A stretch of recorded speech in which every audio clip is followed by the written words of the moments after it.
3 heures de route m'ont semblé un marathon auquel je ne m'étais pas inscrite. Et en arrivant chez Belle, un appartement en périphérie, j'en ai ressenti chaque seconde dans mon dos et dans mes yeux. L'appartement n'était même pas encore meublé. Mais cela n'a pas empêché Belle de sourire comme si elle avait acheté un palais. Marlo était déjà à l'intérieur, perchée sur un canapé à moitié déballé, faisant tourner un verre de vin comme si elle était là depuis des jours. Je suis entré, ma vieille boîte à outils dans une main et un petit sac de voyage dans l'autre. J'avais libéré mon agenda, reporté 2 rendez-vous pour la voiture et retardé une révision de moteur juste pour être là, parce que c'est ce que font les maris, non? Ils débarquent, ils soulèvent, ils réparent. Salut Belle, ai-je dit avec un petit sourire. Elle m'a souri comme si j'étais un livreur avec le mauvais colis. Alors je t'ai demandé, où veux-tu que je me couche ce soir? Elle cligna des yeux, sincèrement perplexe. La chambre d'amis est réservée à la famille. La phrase s'abattit sur ma poitrine comme un démon de pneu. L'espace d'une seconde, je crus qu'elle plaisantait. Qu'elle allait sourire d'un instant à l'autre et dire, je plaisante? Allez, je vais te montrer, mais son sourire n'atteignit pas ses yeux. Mara ne leva même pas les yeux. Il y a un canapé sur la véranda, dit-elle d'une voix légère, comme si nous discutions de place au restaurant. Je jetai un coup d'œil au canapé, un meuble taché et affaissé, recouvert d'une couverture qui avait peut-être été blanche autrefois, mais qui ressemblait maintenant à un chiffon laissé sous la pluie. Ma poitrine se serra. Je me tournai vers Mara. Sérieusement? Elle ne répondit pas. Elle but une autre gorgée de vin et regarda au-delà de moi comme si j'avais cessé d'exister au moment où j'avais demandé où dormir. J'acquiesçai lentement, le poids de la pensée s'installant dans mes os. Le mécanicien en moi voulait réparer quelque chose, resserrer un boulon, colmater une fuite, mais ce n'était pas quelque chose que je pouvais réparer. J'ai posé mon sac de voyage sur le porche et j'ai fixé le canapé. L'air froid de la rue entrait, transperçant ma chemise et descendant jusqu'à ma peau. Ça sentait le béton humide et la poubelle de la semaine précédente. Je me suis laissé tomber sur les coussins, sentant les ressorts se resserrer sous moi. J'avais dormi dans des endroits pires. Là n'était pas le problème. Le problème, c'étaient les mots, les non-dits et les paroles. La chambre d'amis est réservée à la famille. C'était ça qui me faisait mal. J'étais celui qui avait construit la terrasse de Belle l'été dernier, celui qui était resté éveillé tard à souder une lampe cassée pour Marlo quand elle s'était plainte de l'éclairage. J'avais changé des pneus, démarré des voitures en panne, transporté des courses, déplacé des cartons, et maintenant j'étais sur le porche comme une pensée après coup, comme un paquet laissé sous la pluie devant la porte. J'ai resserré ma veste sur mes épaules, mais le froid avait déjà fait son chemin. Je les entendais à l'intérieur. Le rire de Belle, sec et ravi. Le bruit d'un courtisan qui crépitait, le murmure de la voix de Mara qui se mêlait à la mélancolie. Ma poitrine me serrait. Je ne voulais pas faire de scène. Ce n'était pas moi. Je n'allais pas quémander une place dans la chambre d'amis ou à table. J'avais appris depuis longtemps que demander le respect à des gens qui ne vous jugeaient pas méritants, c'était comme mendier de l'air à un aspirateur. Mieux valait prendre ce qu'on me donnait. Et rappelez-vous, c'est ce que j'ai fait ce soir-là. Je me suis allongé sur ce canapé affaissé. Chaque printemps, un rappel de l'accueil que je n'avais pas eu. Je fixais le plafond, la façon dont les ombres rampaient le long des poutres du porche. J'écoutais les rires qui venaient de l'intérieur. Chaque rire était un clou de plus dans le cercueil de quelque chose dont je n'avais pas réalisé qu'il était en train de mourir. Je pensais aux kilomètres parcourus, au temps que j'avais gagné dans une semaine qui n'avait pas beaucoup de place. Je pensais aux clients que j'avais laissés attendre, aux commandes qui s'accumuleraient. Je pensais à Mara, ma femme, à l'intérieur, un verre à la main, souriant comme à une fête à laquelle je n'avais jamais été invité. Je pensais à la facilité avec laquelle elle m'avait installé sur la véranda.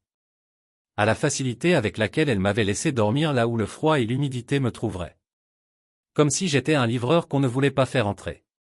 Et dans ce froid, sur ce coussin humide, quelque chose s'est brisé en moi. Doucement, comme une petite fracture qu'on ne sent pas au début, mais qui ne fait plus mal au matin. J'ai réalisé que je ne faisais plus partie de sa famille. Plus vraiment. J'étais un bricoleur, un mécanicien, un objet de commodité, un outil qu'on utilisait en cas de besoin, puis qu'on laissait sur la véranda quand je ne correspondais pas au décor. Je n'ai pas pleuré. Je n'ai pas ragé.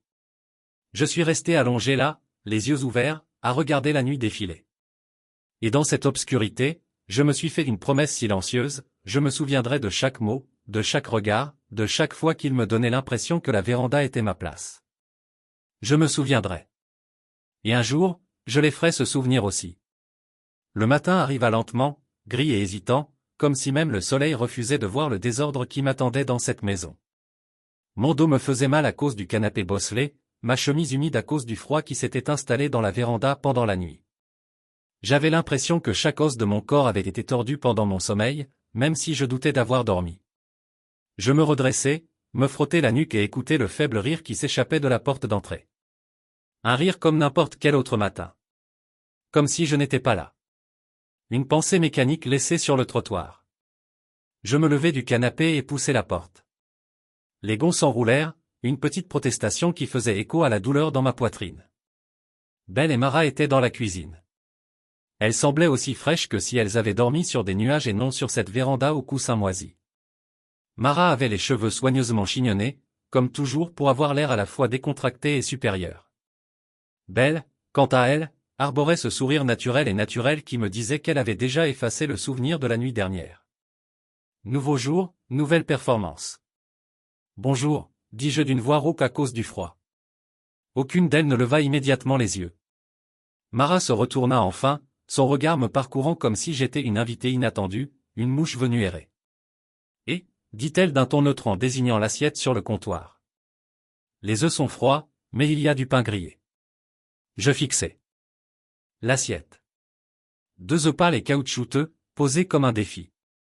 Le pain grillé était sec, du genre qu'on utilise pour poncer des meubles. J'essayai de sourire, mais cela me parut étrange et forcé. Merci, murmurai-je. Je tirai une chaise et m'assis. Belle rit à une phrase de Mara, et le bruit fit comme du verre qui se brise sous la pression. Je ne compris même pas la blague. Mon esprit était trop occupé à fouiller dans le silence qui s'était installé entre nous. Je pris le toast et en croquai une bouchée. Il s'effrita comme un souvenir que je préférerais oublier.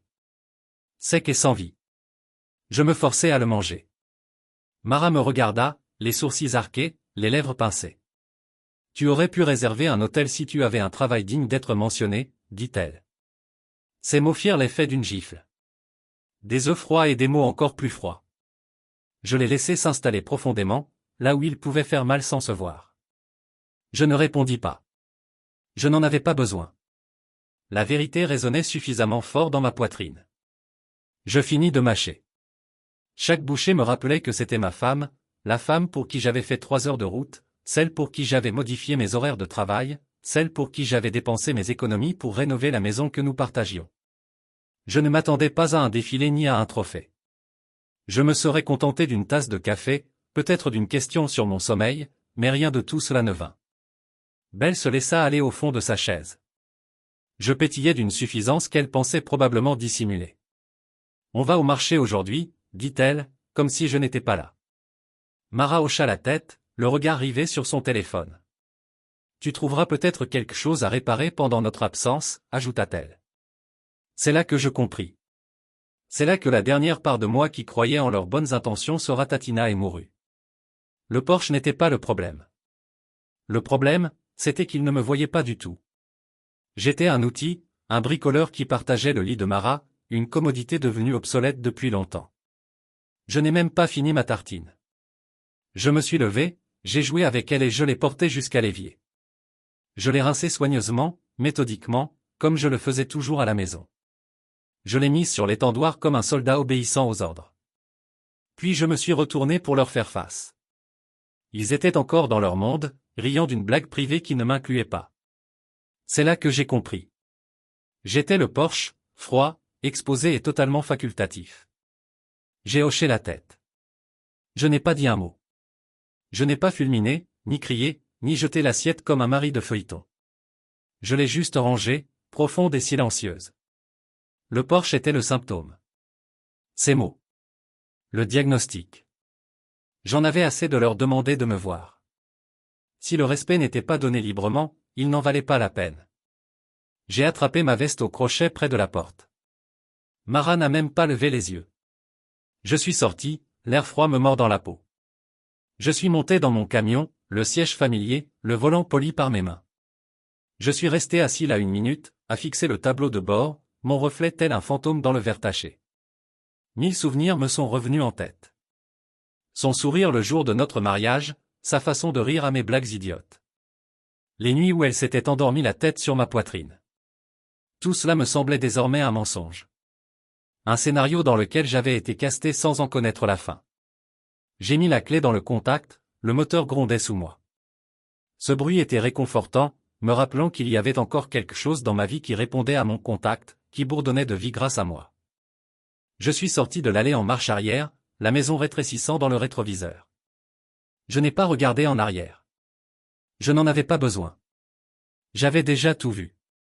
Je suis restée silencieuse pendant tout le trajet du retour. 3 heures sur l'autoroute, avec rien d'autre que le ronronnement sourd du moteur et le cliquetis occasionnel d'un panneau desserré pour me tenir compagnie. J'avais l'esprit en ébullition. Chaque borne kilométrique rappelait le chemin parcouru à ceux qui ne se donnaient pas la peine de me demander comment j'avais dormi. Je me suis remémoré la voix de Mara dans la cuisine. On aurait pu réserver un hôtel si on avait un travail digne d'être mentionné. J'ai entendu le rire de Belle, le tintement des tasses, le son de mon propre silence au milieu de tout ça. Quand je suis arrivé dans mon allée, la maison avait la même apparence que d'habitude. Bardage blanc, volets verts, le petit parterre de fleurs que j'avais construit de mes propres mains. Mais quelque chose avait bougé en moi, s'était fissuré comme une fissure capillaire que je n'avais pas remarquée jusqu'à ce qu'elle me fasse mal à chaque respiration. J'ai laissé mon sac de voyage dans le camion et je suis entré. La maison sentait le marc de café et la sueur. J'avais passé des années à y travailler, à installer des placards, à réparer le robinet qui fuyait, à remplacer les lames de parquet branlantes. J'avais peint les murs moi-même, réparé le toit et remplacé les fenêtres après la dernière tempête. Ce n'était pas juste une maison. C'était un morceau de moi-même, construit une réparation après l'autre. Mais ce soir-là, sur le porche, j'ai réalisé que rien de tout cela n'avait eu d'importance. Je n'étais pas de la famille, pas pour eux. J'étais un outil, un mécanicien, assez bon pour réparer des choses, mais pas assez bon pour qu'on m'offre un lit chaud pendant des jours. C'est le temps qu'il m'a fallu pour rassembler mes pensées, pour laisser la tempête en moi se transformer en quelque chose de vif et de froid. Chaque jour, j'allais travailler comme si de rien n'était. Je vérifiais les niveaux d'huile, changeais les plaquettes de frein, diagnostiquais d'étranges cliquetis que personne d'autre ne comprenait. Je souriais aux clients, serrais des mains, offrais des réductions à ceux qui semblaient en avoir besoin. Mais sous tout cela, je construisais quelque chose de différent. Une nouvelle ligne que j'avais tracée dans le sable. Le 5e matin, je me suis réveillé avant le soleil. Mes mains étaient fermes tandis que je tapais le message sur mon téléphone. Pas de brouillon, pas de second regard. J'incluais tous ceux qui avaient besoin de l'entendre. Mara, Belle, leurs parents, Lewis et Marlène, le petit ami de Belle, Tar, et Shirley, la fille de Marla. Les 5 personnes clés, celles qui avaient laissé faire, qui m'avaient observé sur ce porche comme une attraction. J'ai lu le message une dernière fois. Merci pour le rappel du week-end dernier. J'ai conduit 3 heures, dormi comme un chien errant sur un porche, et on m'a dit de prendre un hôtel si mon travail comptait. Plus besoin de s'inquiéter. Je ne me présenterai plus, ne réparerai rien et ne soulèverai rien pour qui que ce soit. Mara, mon avocate, me contactera. J'avais péché. Le silence qui a suivi était assourdissant, comme si l'air retenait son souffle. Mon téléphone a vibré presque immédiatement. Je n'ai pas regardé. Je n'en avais pas besoin. Je savais que le cri qui a suivi était celui de Belle. Même d'où j'étais assis, je l'entendais au bout du couloir, strident et aigu comme du verre brisé. Le téléphone de Mara s'est allumé comme un signal d'alarme, son nom défilant sur l'écran. Je n'ai pas répondu. J'ai posé le téléphone et me suis adossé à ma chaise, fixant les fissures du plafond que j'avais réparées 100 fois. Chaque fissure était un souvenir. Chaque réparation était une gentillesse. Et à chaque fois, je croyais que cette gentillesse serait récompensée, mais ce ne fut jamais le cas. C'était toujours mon temps, ma sueur, mes efforts et leur rire dans la cuisine. Ce soir-là, alors que le soleil disparaissait derrière les arbres et que le monde devenait gris et incertain, Lewis m'a appelé. Sa voix était basse. La même voix qui m'avait demandé de réparer sa clôture l'hiver dernier. La même voix qui m'avait dit que j'étais comme un fils pour lui. Je suis désolé, a-t-il dit. Tu ne méritais pas ça. Et pendant un instant, j'ai voulu lâcher prise, lui dire que tout allait bien. Mais ce n'était pas bien. Ça n'irait jamais bien. Merci, Louisie, ai-je dit, mais je crois qu'il est trop tard pour s'excuser, a-t-il soupiré. Je sais. Nous sommes restés en ligne un moment encore, le silence exprimant ce que les mots ne pouvaient pas dire.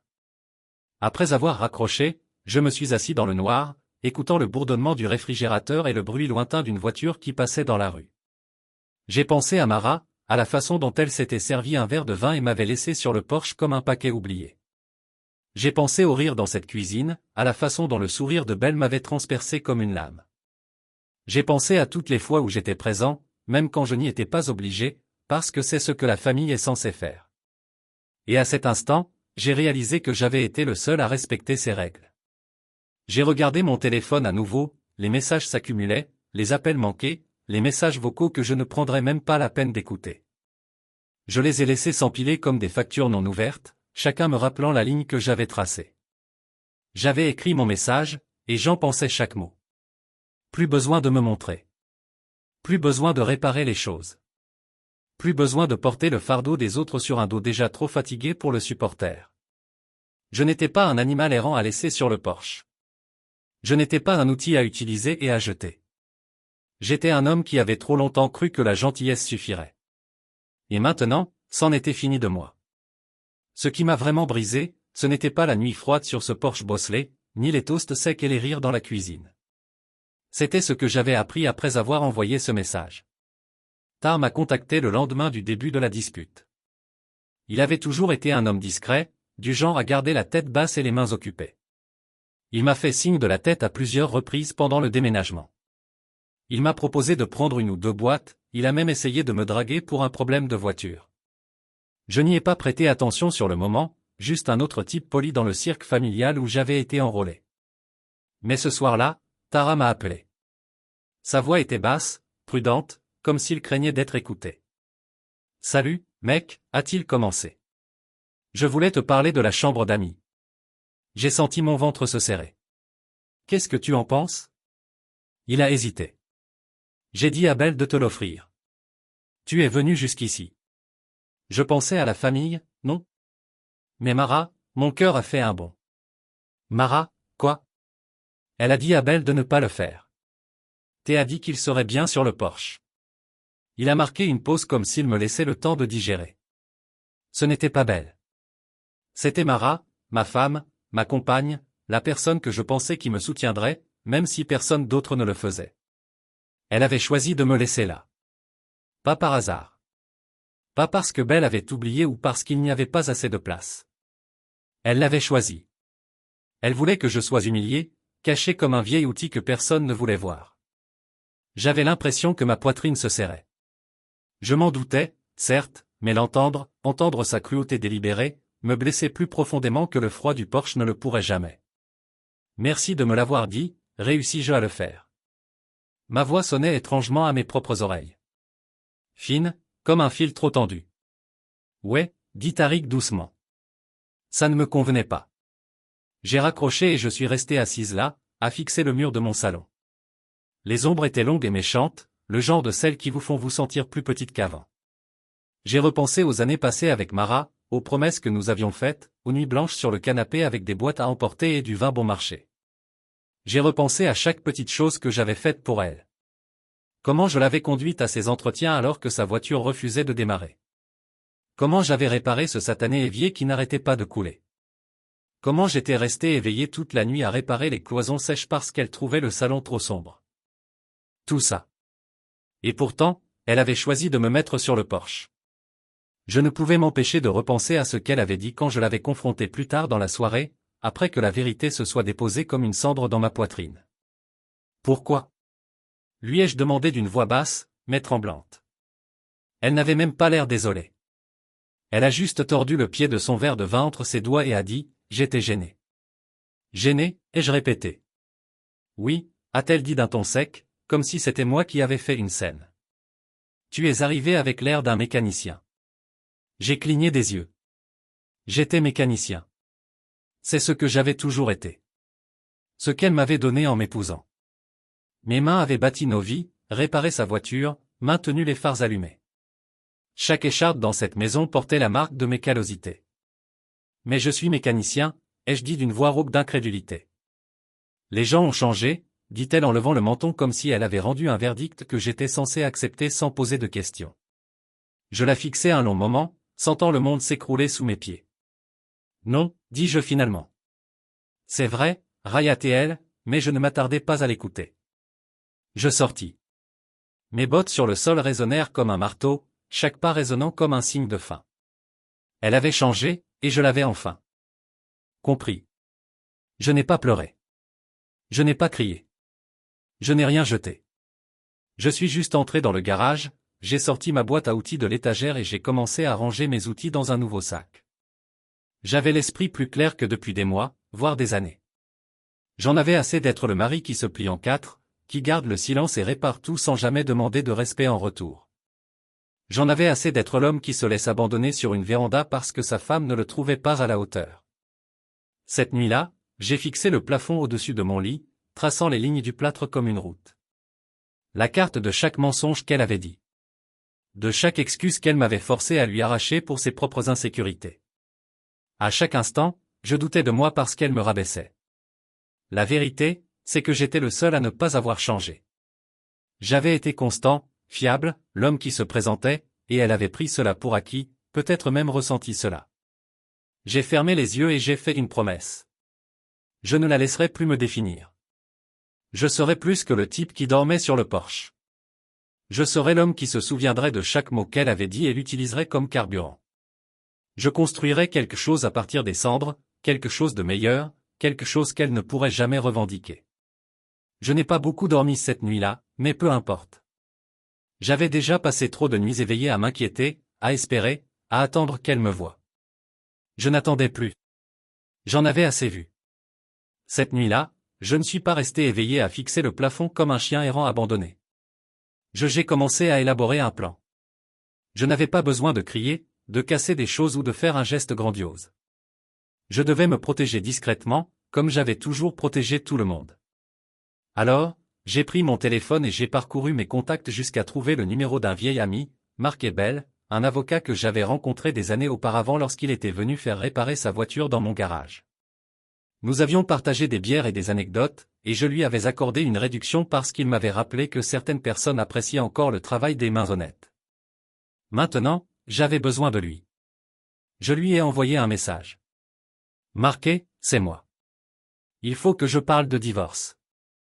Ce n'est plus un peut-être. Il m'a répondu en quelques minutes. Je te soutiens. On se voit demain. Sur ce, les rouages de ma tête se sont mis à tourner. J'ai ouvert mon application bancaire et créé un nouveau compte, dont je serai la seule à connaître le nom. J'ai commencé petit au début, en transférant la moitié de mes salaires du travail de garage que j'avais décroché après les heures de travail. Juste assez pour me constituer un filet de sécurité. Chaque dollar me semblait être une brique dans le mur que je construisais enfin autour de moi. Pour la première fois depuis des années, je ne réparais pas les dégâts des autres. Je construisais mon propre abri. Puis je suis allé au classeur et j'ai commencé à rassembler des papiers, des relevés d'hypothèque, des actes notariés, des reçus de chaque réparation et amélioration que j'avais apportée à la maison, des nouvelles fenêtres, des réparations du toit, la clôture que j'avais construite de mes propres mains, chaque clou, chaque boulon, chaque once de sueur que j'avais investi. Je n'allais pas laisser Mara ou sa famille me dépeindre comme un bon à rien qui les exploitait. Non, j'allais leur montrer les reçus. La preuve que cette maison n'était pas seulement à moi de par la loi, mais de droit. J'ai appelé mon patron au garage et lui ai expliqué que j'aurais peut-être besoin de congé. Il avait toujours été bon avec moi et il ne posait pas de questions. Prends le temps qu'il te faut, m'a-t-il dit. On te couvrira. Ce petit geste de respect était comme de l'eau pour un homme mourant de soif. Je me suis concentré sur les 5 personnes clés, celles qui m'avaient observé sur ce porche comme si j'étais moi. C'était un meuble cassé. J'ai envoyé un deuxième message, bref mais suffisamment percutant pour couper court à tout déni. Ce n'était pas une erreur. Mara a refusé la chambre d'amis. Elle avait honte. Je ne fais plus partie de cette famille. J'ai fixé l'écran un instant avant d'appuyer sur « Envoyer ». J'ai eu l'impression d'allumer une mèche. Les conséquences ont commencé presque immédiatement. Belle m'a appelé 3 fois, son nom clignotant à l'écran comme un signal d'alarme. Je n'ai pas décroché. Puis sa mère, Marlène, a envoyé un long message dégoulinant d'inquiétude passive-agressive. J'espère que tu n'exagères pas, a-t-elle écrit. Les familles ont des hauts et des bas. Discutons comme des adultes. J'ai failli rire. Comme des adultes. Où était cette conversation quand j'étais gelé sur le porche pendant qu'il riait autour d'un verre de vin? Où était cette conversation quand Emilia a dit à Tard de me garder dehors parce qu'elle était gênée? Je vois Cassé s'en ficher de mon regard. Je n'ai pas répondu. Je n'en avais pas besoin. J'avais dit ce qu'il fallait dire. Et j'ai appris que, même avec le plus grand soin, certaines personnes préfèrent se noyer plutôt que nager pour se mettre en sécurité. Les jours suivants, j'ai continué à travailler au garage, à la maison, à monter mon dossier. Marquis m'a appelé un soir après le travail. J'ai lu tout ce qu'il avait dit, tu as un dossier solide pour un partage équitable, et vu tout ce que tu as investi, tu en sortiras gagnant. Il a marqué une pause, puis a ajouté, es-tu sûr d'être prêt à le faire? J'ai poussé un long soupir. Ouais, ai-je dit. J'en ai fini de jouer les bons maris. Marquet n'enjolivait pas les choses. Ça va mal tourner, m'a-t-il prévenu. Elle jouera la victime.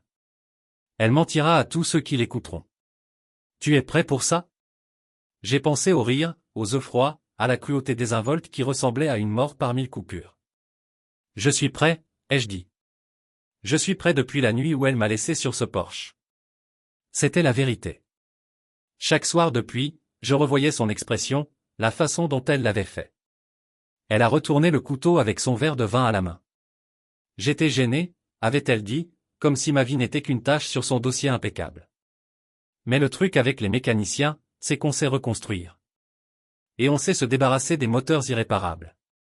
J'ai passé les jours suivants à préparer le terrain, à m'assurer que mon salaire soit bien versé sur le nouveau compte, à mettre en place des dépôts automatiques, à inventorier le moindre outil et bien portant mon nom.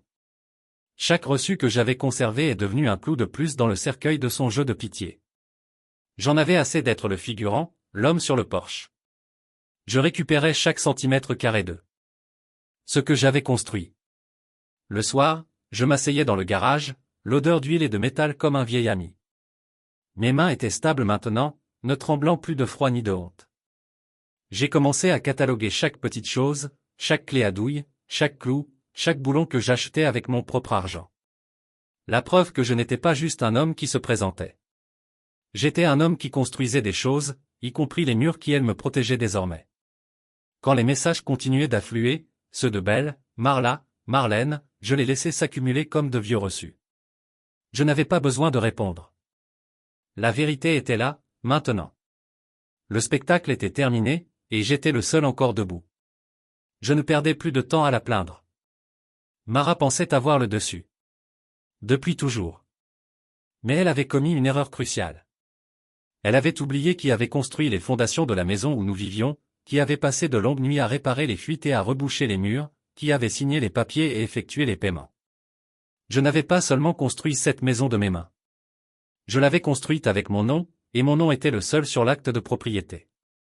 Cette certitude me semblait une armure tandis que je me tenais dans la cuisine ce matin-là, un café à la main, à regarder le soleil se lever à l'horizon. Elle était au dîner de son ami la veille, dans un restaurant chic de la ville, le genre de restaurant qui servait des salades hors de prix et du champagne sec. Je savais qu'elle resterait. Elle le faisait toujours quand la conversation et les compliments ont duré plus longtemps que le vin. Cela m'a donné le temps de réfléchir. J'ai appelé Sandra Keane, notre agent immobilier, et je lui ai dit que je voulais mettre la maison en vente. Sandra n'a pas posé beaucoup de questions. Elle avait déjà travaillé avec moi, m'avait aidé à acheter la maison, connaissait l'investissement que j'avais fait pour chaque centimètre carré. Tu es sûr, ma puce, demanda-t-elle d'une voix douce, mais teintée de ce ton neutre qui m'avait toujours fait la respecter. J'en suis sûr, dis-je. Elle ne sait pas que c'est à mon nom. Elle n'a jamais déboursé un centime. Alors, c'est à toi de la vendre, dit-elle. On y va. Quand Mara est rentrée le lendemain matin, le panneau était déjà installé, blanc avec des lettres rouges en gras. À vendre.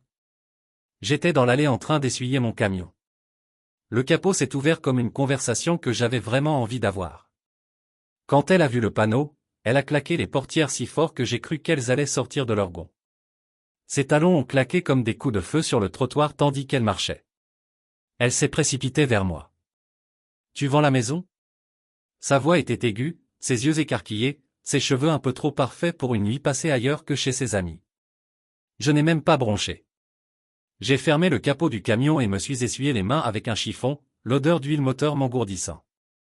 Non, ai-je dit en repliant le chiffon et en croisant son regard. Je le fais. Tu n'as même pas déboursé un centime.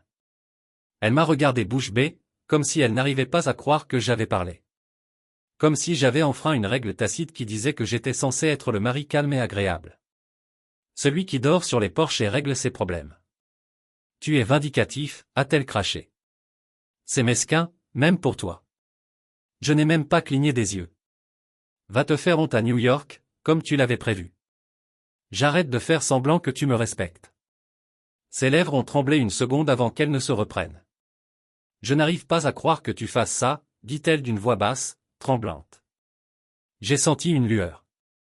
Du regret peut-être, ou de la pitié, mais elle est partie aussi vite qu'elle était venue. Car en vérité, ce n'était pas moi qui avais commencé. Ce n'était pas moi qui avais laissé quelqu'un geler sur une véranda. Ce n'était pas moi qui avais décidé que mon mari n'était pas de la famille. C'était elle. Et elle venait juste d'apprendre que je pouvais partir aussi.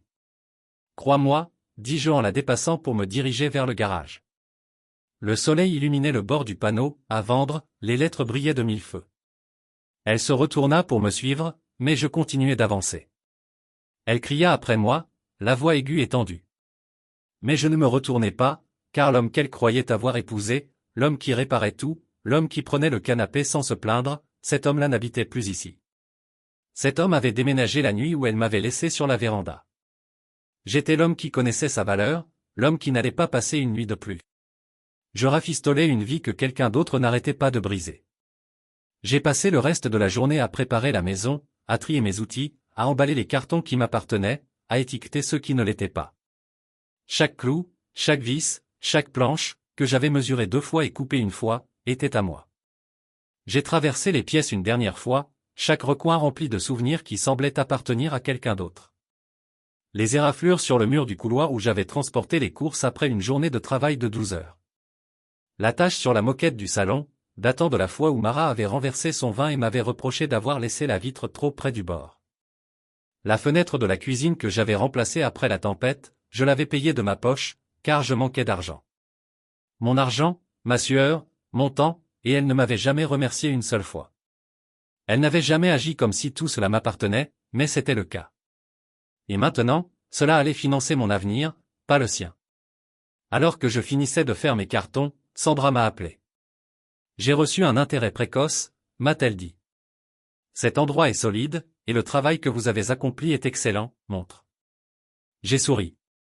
Le premier vrai sourire que j'avais ressenti depuis des jours. Bien, ai-je dit. Allons-y. Ce soir-là, je me suis assis sur le porche, non plus un lieu d'humiliation, mais un lieu de victoire. Le canapé était toujours là, mais je ne m'y suis pas assis. Je me suis assis sur les marches, à regarder le soleil se coucher sur la maison qui n'avait jamais vraiment été un foyer. J'ai pensé à Mara, probablement à l'intérieur, planifiant son prochain coup, sa prochaine version de l'histoire. J'ai pensé à chaque fois où elle m'avait traité de simple mécanicien, comme si c'était une malédiction.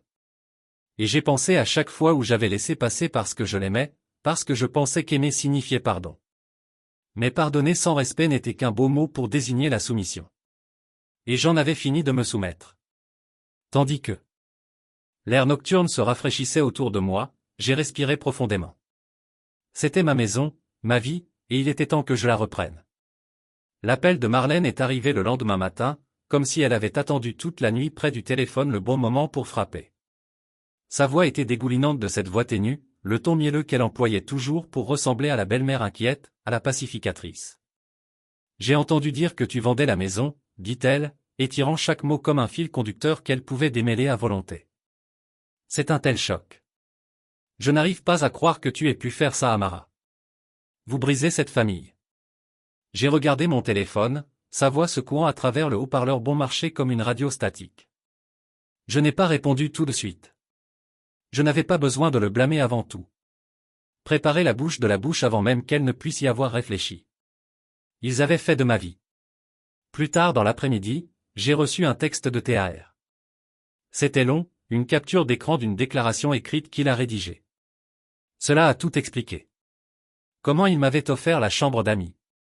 Comment Mara avait insisté pour que je dorme sur le porche parce qu'elle ne voulait pas de moi. Comment elle en a ri avec Belle quand elle pensait que je ne pouvais pas entendre. Je l'ai lu 2 fois. Ma poitrine une fournaise d'émotions contradictoires, de colère, de soulagement et quelque chose comme la justification. Il avait fait la bonne chose qui comptait. Je lui ai envoyé une réponse simple. Merci, T. Je vous en dois un. Pendant ce temps, Belle était occupée à jouer la victime. Ward m'a répondu qu'elle avait dit à ses collègues que j'avais eu une fusion. L'argent, le stress, le drame de mariage, toutes les ordures typiques que les gens aiment se relever comme de la crème. Elle avait même laissé entendre que j'avais toujours été un peu absent, que je ne pouvais peut-être pas gérer la pression de faire partie de leur famille si parfaite. Je ne l'ai pas affronté. Je ne l'ai pas appelé en personne. Au lieu de cela, j'ai transmis la déclaration de TAR à son service RH attaché avec une courte note. Pour mémoire, je n'avais pas besoin de la détruire, de lui rappeler que la vérité avait un moyen de ramper hors des mailles du filet, peu importe à quel point elle a essayé de le peindre. Elle n'a pas été licenciée. Personne ne le fait jamais dans ses bureaux à moins qu'il ne débarquait un contrat d'1 million de dollars, mais elle a perdu sa promotion. Tar m'a dit qu'elle avait pleuré dans la salle de pause pendant 1 heure. Il m'a également dit qu'il avait mis fin aux choses avec elle. A dit qu'il ne pouvait pas la regarder de la même manière après ce qu'elle m'avait fait. Je n'ai pas dit que je vous l'avais dit. Je n'ai même pas souri, mais à l'intérieur, il y avait un petit sentiment de satisfaction, comme le son d'un moteur bien réglé pour le premier essai. La justice ne vient pas toujours avec un gavel. Parfois, c'est une fuite lente qui draine le réservoir jusqu'à ce qu'il ne reste rien d'autre que des fumées. Pendant ce temps, Mara a continué à appeler, sa voix passant de colère à plaider en cas de désespoir. J'en ai ignoré la plupart. Quand elle s'est finalement présentée au garage, vêtue du même blazer qu'elle avait porté à des dîners qui m'avaient fait sentir que je n'appartenais pas. Je n'ai même pas posé ma clé. Elle planait à l'entrée, ses yeux se dressant comme si elle avait peur que quelqu'un la voyait là-bas, comme si l'être vu dans mon monde la colorait d'une manière ou d'une autre. « Pouvons-nous parler ?» demanda-t-elle, sa voix tremblant sur les bords. « À propos de quoi ?» dis-je en resserrant le boulon sur l'essieu d'un client sans lever les yeux. « À propos de nous, a-t-elle dit. J'ai ri alors, court et froid. Il n'y a pas de nous, Mara. Plus maintenant. Tu es cruelle, dit-elle, se rapprochant. Je la regardai finalement, essuyant mes mains sur un chiffon. Non, j'ai dit que je suis honnête. Elle avait l'air de vouloir discuter, mais je me suis retourné vers les cieux. Elle attendait, espérant peut-être s'adoucir, espérant peut-être que je reviendrais dans l'homme qui l'a laissé marcher sur lui pendant des années. Mais cet homme était parti. Je n'ai même pas tressailli quand elle est partie. Après avoir été partie, je suis retourné à mon bureau et j'ai remonté les documents que Marquet avait préparés. Capture d'écran, déclaration, chaque reçu, chaque enregistrement de chaque dollar que j'avais investi, un package adressé à Marlène, une seconde à Belle et un troisième à l'avocat de Mara. Pas de secret, pas de rotation, juste la vérité, imprimée et liée comme un manuel. Je les ai envoyés avec un sentiment de calme que je n'avais pas ressenti depuis des années. C'était comme le boulon final sur un moteur reconstruit. Serré, sécurisé, bien fait cette fois. Cette nuit-là, j'ai craqué une bière dans le garage et je me suis penché contre le capot de mon camion, laissant le calme s'installer autour de moi. J'ai pensé à chaque fois que j'avais été le fixateur, le résolveur de problèmes, le gars qui s'est présenté. J'ai pensé au moment où j'avais donné tout ce que j'avais. L'argent, le temps, la patience, parce que je pensais que c'était à quoi était ce que l'amour était censé ressembler. Mais maintenant, l'amour avait l'air différent. Cela ressemblait à l'honnêteté, comme tracer une ligne, comme dire non. Et pour la première fois depuis longtemps, je ne me sentais pas coupable de m'avoir choisi. J'avais gagné bien. J'avais gagné cette paix. Le lendemain matin, le téléphone ne sonne pas. Pas de message en colère, pas de voyage de culpabilité, juste du silence. Et c'était comme la liberté. Le jour où j'ai signé les papiers pour la vente de la maison, c'était comme le premier jour d'une nouvelle vie. Sandra Kin m'a rencontré dans son bureau du centre-ville, un petit bâtiment avec de vieux planchers en bois qui ont grincé de toutes les bonnes manières, le genre qui semblait honnête et stable. Elle a glissé la pile de papier à travers la table avec un signe de tête, les yeux doux de compréhension. « Je suis désolé que cela soit venu à cela », a-t-elle déclaré. J'ai fait un petit sourire qui n'a pas vraiment atteint mes yeux. « Je ne le suis pas », répondis-je. Il est temps. J'ai signé mon nom sur les lignes pointillées. Chaque lettre de ma signature une déclaration silencieuse que je choisissais moi-même cette fois. Plus de répandre la vie de quelqu'un d'autre pendant que le mien était assis dans le noir. Quand cela a été fait, j'ai serré la main de Sandra et je suis sorti dans le soleil brillant, la chaleur s'installant sur mes épaules comme un poids chaud. Je me sentais plus léger que je l'avais fait depuis des années, même avec la douleur encore fraîche dans ma poitrine. Avec les capitaux propres de la vente, j'ai effacé mes dettes, les cartes de crédit que j'avais utilisées pour réparer la voiture de Mara, le compte du magasin de rénovation domiciliaire que j'avais ouvert pour acheter du matériel dont nous avions besoin. Le prêt que j'avais co-signé pour son idée de boutique de dernière minute décédé dès que le bail a été signé. J'ai payé chacun. Ensuite, j'ai acheté un RAM d'occasion 1500 à un vieil ami, un homme qui avait commencé dans la même école mécanique que j'avais. Ce n'était pas fantaisiste, mais c'était le mien. Chaque pouce a été payé en totalité. Pas de maigre, le nom de personne d'autre sur le titre. La première fois que je me suis glissé au volant, j'avais l'impression de monter dans un morceau de moi-même, quelque chose de solide, quelque chose gagné. Je ne me suis pas arrêté là. Je tenais un rêve depuis des années. Quelque chose que j'avais esquissé sur le dos des serviettes et des reçus dans les pages des anciens cahiers.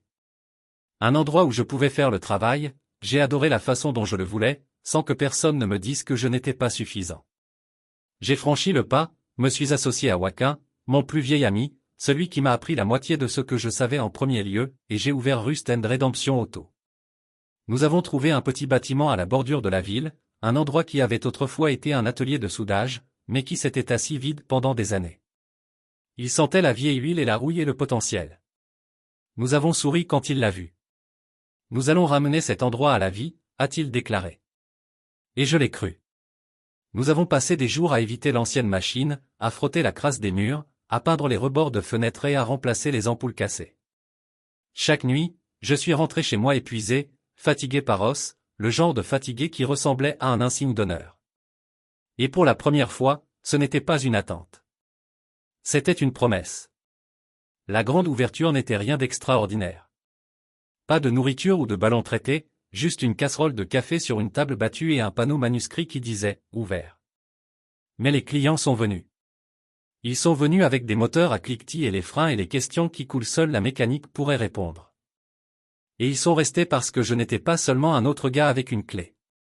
J'étais l'homme qui s'était tenu sur un porche dans le froid et qui revient plus fort. Le mot s'est répandu plus rapidement que je m'attendais. Cela a commencé avec une publication Facebook, juste une photo de la boutique. Le nom a parcouru le signe, la rouille et la rédemption automatique. J'ai écrit une légende simple pour ceux qui savent ce que c'est que de rester sur le porche. Nous allons le réparer, non? Je n'ai pas nommé non. Je n'en avais pas besoin. Les gens savaient et ils sont venus.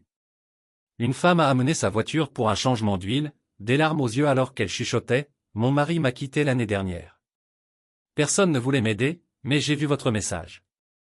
Je lui ai pris des clés avec des mains régulières et je lui ai dit, « Vous n'êtes pas seul. » Et je voulais dire que j'avais été seul, des ordres, des parties, des clients. J'ai travaillé les jours, mes mains noires avec de la graisse et de la fierté. Les jours de 10 heures ressemblaient à un cadeau maintenant. Chaque heure à un pas de l'homme que j'avais été et plus proche de l'homme que je voulais être. La nuit, je m'asseyais au bureau avec les lumières basses en voie réparties sur le bureau et me souriais. C'était mon nom à la porte, ma sueur sur le sol, ma boutique, la rouille et la rédemption. Chaque fois que le nom de Mara me monta dans la tête, je le laisse aller et venir comme une vieille chanson. Pas d'amertume, pas de regret, juste un souvenir. Parce qu'elle m'avait donné le plus grand cadeau sans jamais le savoir. La force de me choisir. Pour s'éloigner du porche, pour construire un endroit où j'allais. J'ai toujours vu son nom parfois. Joint aux messages vocaux, je n'ai pas répondu ou les emails qui ne sont pas ouverts. J'avais appris à les laisser passer comme des nuages. Je n'avais pas besoin de son approbation ou de ses excuses. Je n'avais besoin de rien d'elle. J'avais ma boutique, mon camion, ma liberté. J'avais Walken qui était resté coincé par moi quand tout le monde s'était éloigné. Et j'avais le rythme constant des moteurs, des clés et de la graisse. Chaque tour de la douille un rappel que je pouvais reconstruire n'importe quoi, même moi-même. Un client m'a demandé une fois, pourquoi le nommez-vous de la rouille et de la rédemption? Je lui ai souri, mes mains noires avec le travail de la journée. Parce que tout ce qui est cassé peut être réparé. Vous venez de savoir par où commencer. Il hocha la tête comme il l'a compris. Peut-être qu'il l'a fait, peut-être qu'il ne l'a pas fait, mais je savais. Et c'était suffisant. Mara m'a envoyé un texto une semaine après l'ouverture du magasin. Nous devons parler, a-t-elle écrit. Je pense que nous avons tous les deux fait des erreurs. J'ai regardé le message, mon pouce planant sur l'écran comme s'il pesait 100 livres. Une partie de moi voulait l'ignorer, la laisser dériver dans le tas d'appels sans réponse et de courriels non ouverts. Mais une autre partie de moi, une partie humaine obstinée qui voulait toujours des réponses, voulait lui faire face pour entendre les mots de sa propre bouche. C'était peut-être la curiosité. Peut-être que c'était la fermeture. C'était peut-être les deux. J'ai tapé, Kestrel Café, demain à 9 heures. Elle a accepté sans hésitation. L'endroit était à mi-chemin entre son nouvel endroit et ma boutique, et je savais qu'elle serait à l'aise là-bas. Table en marbre poli, cappuccino trop cher, le genre d'endroit qui lui a fait sentir comme si elle appartenait. Je ne me suis pas habillé, juste ma chemise de travail habituelle, un jean, des bottes encore saupoudrées de saleté et d'huile du garage. Je ne voulais pas ressembler à une version polie de moi-même. Je voulais être l'homme qui construisait sa vie à partir de zéro. Mains insensibles et tout. Quand je suis entré, elle était déjà là, assise à une table près de la fenêtre avec un latte qui a cuit à la vapeur devant elle comme une offrande de paix. Elle avait l'air différente, fatiguée, plus âgée, comme le poids des derniers mois avait commencé à gravir les lignes dans le masque lisse qu'elle avait toujours porté. Elle se tenait à l'approche, mais je n'ai pas offert de câlin. J'ai juste hoché la tête et sorti la chaise en face d'elle. Tu voulais parler? J'ai dit, ma voix calme. Elle ouvrit la bouche, puis la ferma, ses doigts agités avec la poignée de sa tasse. Je pense que nous avons tous les deux fait des erreurs, elle a commencé, ses yeux en se balançant autour du café comme si elle avait peur que quelqu'un puisse entendre. J'ai beaucoup réfléchi à ce qui s'est passé, sur la maison. Sur le porche. Je coupe, ma voix basse mais stable. Elle tressaillit, son regard tombant sur sa tasse. Oui, elle a chuchoté. Je n'aurais pas dû laisser cela se produire. Je l'ai étudié pendant un long moment, le poids de ces mots pressant comme un jugement. J'avais attendu trop longtemps pour entendre. Vous n'avez pas simplement laissé cela se produire. J'ai dit, vous l'avez fait. Ses lèvres se séparèrent, une manifestation se formant, mais j'ai levé la main pour l'arrêter. Je connaissais. J'ai dit, il m'a tout dit. Elle laissa échapper un souffle tremblant, ses épaules s'affaissant comme une marionnette avec ses cordes coupées. J'étais gêné, a-t-elle admis. Vous vous êtes présenté en ressemblant à un mécanicien, comme quelqu'un qui n'y appartenait pas. Je laisse ça enfoncer. Chaque mot a frappé comme un marteau. Mais je suis un mécanicien, j'ai dit. C'est qui j'ai toujours été. C'est ce que tu as marié. Elle a levé les yeux alors, les yeux brillants avec des larmes nombries. Les gens changent, elle a murmuré. Le mien. J'ai construit quelque chose de nouveau. Je ne suis plus l'homme sur le porche. Elle cligna des yeux, ses larmes tombant enfin, éclaboussant sur la table comme des gouttes de pluie. Je ne voulais pas te blesser, a-t-elle dit. Mais vous l'avez fait, j'ai répondu. Et vous ne vous êtes jamais excusé. Vous ne l'avez même jamais reconnu. Elle m'a regardé alors, m'a vraiment regardé comme si elle me voyait pour la première fois. Et peut-être qu'elle l'était. Peut-être qu'elle voyait enfin l'homme qui avait porté son fardeau, qui avait dormi sur un porche pour qu'elle puisse rire à l'intérieur. L'homme qui s'était éloigné parce qu'il a réalisé qu'il méritait plus que sa pitié timide. J'ai atteint la poche de ma veste et j'ai sorti le bilan que le chapiteau m'avait aidé à me préparer. Il était plus mince qu'il n'aurait pu l'être. Pas de drame, pas de demande, juste des faits. Ce sont les derniers termes, ai-je dit, en le faisant glisser sur la table. 3000 $. Séparation propre. Pas de compteur, pas de combat. Elle le regarda, ses mains tremblantes alors qu'elle l'atteignait. C'est ça, chuchota-t-elle. C'est ça, dis-je. Où je le traîne. Votre choix. Elle a ouvert le dossier, ses yeux scannant les pages avec une panique croissante. Tu es sérieuse, a-t-elle dit. Mort sérieux, j'ai répondu. J'ai passé suffisamment de temps à réparer des choses qui ne voulaient pas être réparées. Elle a fermé le dossier, ses doigts se sont envolés sur le bord. Tu es différent, dit-elle. J'ai hoché la tête. Je suis, dis-je. Et je ne suis pas désolé. Ses lèvres tremblaient et pendant un moment, je pensais qu'elle pourrait discuter, pourrait essayer de me supplier une autre chance, mais elle ne l'a pas fait. Elle était juste assise là, des larmes se regroupant dans ses yeux alors qu'elle hochait la tête une fois et signait les papiers. J'ai regardé sa main bouger, stable mais hésitante, comme si elle ne pouvait pas bien croire que cela se produisait. Quand elle a fini, elle a glissé les papiers vers moi et a replié ses mains sur ses genoux. Je suppose que c'est tout, dit-elle, sa voix creux. J'ai ramassé les papiers, les rentrant dans la poche de ma veste. Ouais, dis-je. C'est ça. Je me tenais alors, repoussant ma chaise avec une éraflure hurlante de métal sur les carreaux. Elle me leva les yeux, ses yeux suppliants, mais je n'ai pas ramolli. Je lui ai donné suffisamment de chance. J'avais dormi sur le porche. J'avais attendu le respect qui n'est jamais venu. J'avais corrigé des choses qui n'étaient jamais miennes à réparer. Et j'avais fini. Au revoir, Mara, dis-je. Elle ne l'a pas dit en retour. Elle m'a juste regardé partir, ses larmes traînant sur ses joues comme une confession qu'elle ne pouvait pas se résoudre à parler à haute voix. Je suis sorti du café et au soleil du matin, la luminosité aveuglant après l'obscurité de cette conversation. Je me sentais plus léger, comme si j'avais perdu une peau qui était devenue trop serrée et trop lourde pour transporter. Je me sentais libre. Je n'ai pas regardé en arrière. Je n'en avais pas besoin. La route devant moi était claire maintenant. Plus de détours, plus d'impasses, juste une autoroute ouverte et le bourdonnement d'un moteur qui était le mien. J'ai glissé au volant de mon camion et j'ai commencé le moteur, le grondement de confort dans ma poitrine. J'avais passé trop longtemps à réparer des choses qui n'étaient pas à moi à réparer. En attendant des excuses qui ne sont jamais venues. Maintenant j'avais fini d'attendre. J'avais fini de réparer. J'avais fini. Je suis retourné à la boutique, le soleil chaud sur mon visage. Et pour la première fois depuis longtemps, je me sentais comme l'homme que j'avais toujours voulu être. Pas l'homme sur le porche, pas le fixateur, juste un homme, entier et libre. Quand je suis entré dans le lot, nous étions déjà là, appuyés contre la porte de la boutique avec un sourire sur son visage. Eh bien, a-t-il demandé, ses yeux tranchants. Je suis sorti du camion, les papiers dans ma poche attendent qui ressemblaient à la victoire. C'est fait, dis-je. Il hocha la tête, son sourire s'élargissant. Bien, a-t-il dit. Bienvenue dans le reste de votre vie, frère. J'ai ri alors, un son qui semblait rouiller mes réels. Ouais, dis-je. Se sent sacrément bien. Il m'a applaudi sur l'épaule et, ensemble, nous sommes entrés dans le magasin. Ma boutique, où l'odeur de l'huile, du métal et de la sueur était la meilleure chose que j'avais jamais possédée. Je l'ai respiré profondément, le laissant remplir mes poumons, mon cœur. J'étais à la maison et personne ne pouvait me retirer ça.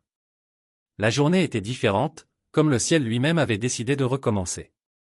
Je me suis réveillé avant l'aube, le soleil toujours caché, une fine lumière grise remplissant la pièce. Je suis resté là un instant, écoutant le calme, le genre de calme qui vient quand vous avez dit tout ce que vous aviez besoin de dire, et le monde a finalement écouté. Plus d'appels, plus de SMS, plus de demandes. J'étais libre. Je me suis levé et j'ai fait une casserole de café. L'odeur remplissant la cuisine, réconfortant dans sa simplicité. J'ai pris ma tasse et je suis sorti sur le porche, le même porche que j'avais dormi il n'y a pas si longtemps. Mais c'était différent maintenant. Ce n'était plus un lieu de honte. C'était un monument, un marqueur de qui j'avais été et de qui je deviendrais.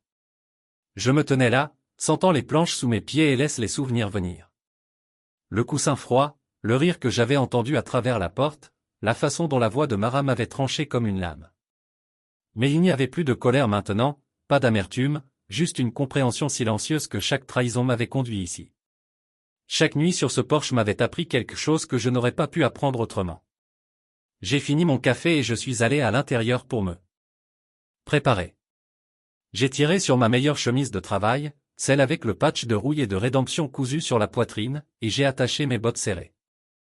Je me suis regardé dans le miroir. L'homme me regarde, stable et sans faille. C'était l'homme qui avait construit une vie des cendres, qui avait pris les coups et les avait transformés en carburant. C'était l'homme qui s'était tenu dans le froid et qui revenait plus fort. J'ai conduit à la boutique avec les fenêtres vers le bas, le matin frais et frais, portant la promesse d'une journée qui était à moi. Waken était déjà là, les portes aériennes s'ouvrent, l'odeur d'huile et de métal me saluant comme un vieil ami. Le matin, dit-il, souriant en essuyant ses mains sur un chiffon. Matin, j'ai répondu. Journée chargée aujourd'hui, il hocha la tête, son sourire s'élargissant. Ouais, nous sommes réservés. Les gens continuent d'appeler, voulant le gars qui dormait sur le porche. J'ai ri, le son me surprend même. Ouais, j'ai dit. Je suppose que c'est une bonne chose que je n'ai pas laissé cette nuit me casser. Il m'a applaudi sur l'épaule. Merde à droite. Nous nous sommes mis au travail. Les heures passaient dans un flou de moteur et de graisse. Le rythme de la boutique aussi stable que mon rythme cardiaque. Chaque client qui est passé par la porte laissait avec plus qu'une voiture fixe. Ils sont partis avec un morceau de l'histoire que j'avais construit. Une histoire de résilience. Une histoire de force. Une histoire d'un homme qui a refusé d'être défini par les gens qui ont essayé de le démolir. Vers midi, j'ai fait une pause, essuyant la sueur de mon front alors que je sortais. Je me suis assis sur les marches, le soleil se réchauffe sur mon visage et j'ai laissé le monde s'installer autour de moi. J'ai pensé à Mara et Belle et Marlène et à chaque personne qui m'avait regardé sur ce porche et je pensais que j'y resterais. J'ai pensé à la maison qui n'était plus la mienne, mais dont les capitaux propres avaient payé ce rêve.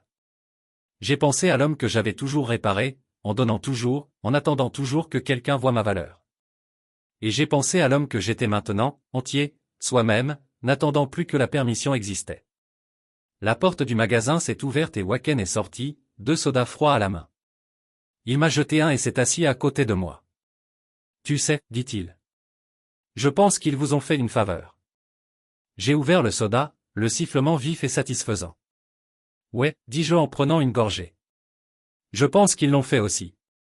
Nous nous sommes assis là en silence, le bourdonnement de la ville qui nous entoure, le son des moteurs, du rire et de la vie. Et dans ce calme, j'ai trouvé quelque chose que je n'avais pas ressenti depuis longtemps. Paix. Pas le genre qui vient de tout ce qui est parfait, mais le genre qui vient de savoir que vous avez survécu au pire et que vous sortez plus fort. Quelques semaines plus tard, Louisie s'est arrêté au magasin. Il avait toujours été le calme, celui qui m'avait appelé après avoir envoyé ce message de groupe, celui qui avait dit « Vous ne le méritez pas ». Il est entré, avait en main, ses yeux incertains mais gentils. « Puis-je vous parler ?» il a demandé. Je me suis assis dans ma clé et j'ai hoché la tête. Bien sûr, Lewis. Il se déplaça de pied à pied, en regardant partout mais à moi. Je voulais juste dire que je suis désolé pour ce qui s'est passé, pour ne pas me lever quand j'aurais dû, pour les avoir laissés vous traiter comme ça. J'ai ressenti une étanchéité dans ma poitrine, le genre qui vient d'une vieille blessure qui se fait enfin de l'air. Merci, dis-je. Il leva les yeux alors, ses yeux brillants. Vous avez fait la bonne chose, a-t-il dit. Ne laissez personne vous dire différent. J'ai souri, un vrai sourire. Je sais, dis-je. Merci, Lewis. Il hocha la tête, un petit sourire soulagé sur son visage et est parti. Je l'ai regardé partir, la porte se fermant derrière lui comme la dernière page d'un chapitre. J'ai pris ma clé et je suis retourné au travail. Ce soir-là, alors que le soleil plongeait bas et peignait le ciel avec de l'or et du rose, j'ai enfermé la boutique et je suis rentré chez moi. Ma maison était maintenant un petit endroit à la bordure de la ville, une cabane louée avec un porche qui faisait face au bois. Pas de décor de fantaisie, pas de sol poli, juste des murs robustes et l'odeur de lapin. J'ai adoré. C'était à moi. Je suis entré à l'intérieur, le sol grinçait et saluait, et j'ai laissé tomber mes clés sur la table. Je me suis versé un verre et je me suis installé dans le vieux fauteuil inclinable par la fenêtre. Le genre de chaise qui avait l'impression de m'attendre toute ma vie. J'ai pensé au voyage qui m'avait amené ici. Le rire sur le porche, les œufs froids, le diagnostic que je me suis donné ce jour-là. Le porche était le symptôme, mais ces mots étaient la maladie. J'avais porté ce poids trop longtemps. Maintenant, c'était plus léger. J'ai siroté ma boisson et regardé la lumière s'estomper du ciel. J'ai pensé à l'homme que j'avais été. Celui qui avait conduit 3 heures pour aider, qui avait dormi sur un porche parce que quelqu'un lui avait dit qu'il n'était pas de la famille. Et j'ai pensé à l'homme que j'étais maintenant, celui qui avait dessiné ses propres lignes, qui avait construit quelque chose à partir de zéro, qui avait refusé de rester sur ce porche. J'ai souri. Ils auraient mis le feu avec leur déni, leur dédain, leur manque de respect. Mais je me suis assuré qu'il brûlait propre. Je le laisserais brûler tout ce qui n'avait pas d'importance, tout ce qui n'était pas le mien. Et descendre, j'ai construit une vie qui était la mienne et la mienne seule. Le téléphone bourdonnait sur la table. Un nouveau message. Je l'ai ramassé et l'ai lu. C'était d'un client que j'avais aidé la semaine dernière. Quelqu'un dont la voiture était morte sur le bord de la route et qui était venu en l'air perdu et seul. Merci d'avoir réparé ma voiture, a-t-il lu. Mais plus que cela, merci de m'avoir fait sentir que j'avais l'importance. J'ai ressenti une chaleur dans ma poitrine, le genre qui ne pouvait pas être truqué. C'est pourquoi je l'ai fait. Pas seulement pour réparer les moteurs, mais pour réparer les choses que les gens ne savaient même pas être brisées. Pour leur rappeler et moi-même que nous méritons tous un endroit où nous comptons. J'ai posé le téléphone et je me suis penché en arrière. L'obscurité à l'extérieur pressant près mais ne suffocant pas. J'avais gagné cette paix. Chaque goutte de sueur, chaque nuit blanche, chaque moment calme sur ce porche, tout m'avait conduit ici. Et je n'en échangerai pas une seconde. Demain, le soleil se lançait et j'allais dans ma boutique et je continuerais de construire, de continuer à réparer, de prouver que l'homme sur le porche n'était pas l'homme que je deviendrais. Et quand les gens m'ont demandé comment j'étais arrivé ici, je leur dirai la vérité. Ils ont mis le feu, mais je me suis assuré qu'il brûlait.